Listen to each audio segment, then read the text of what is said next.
Bienvenido a tu canal favorito de tutoriales. Vamos a comenzar con este requinto, el cual primero voy a tocar a velocidad normal, después a velocidad media y al final lo tocaré muy lento para que quede más claro.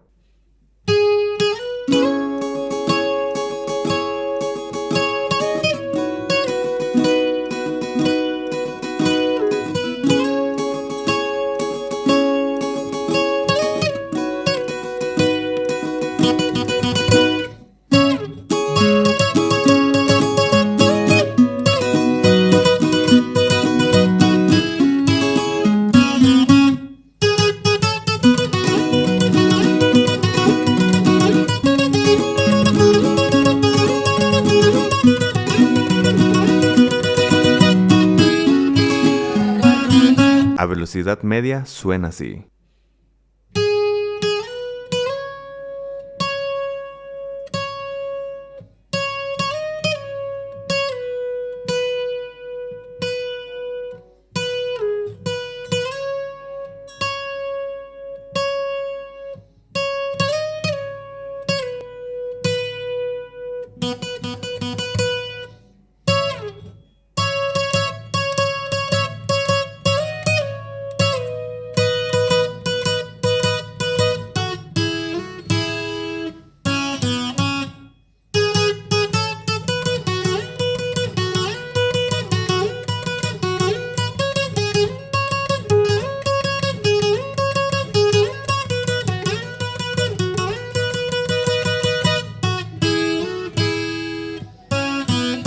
Y lento suena así.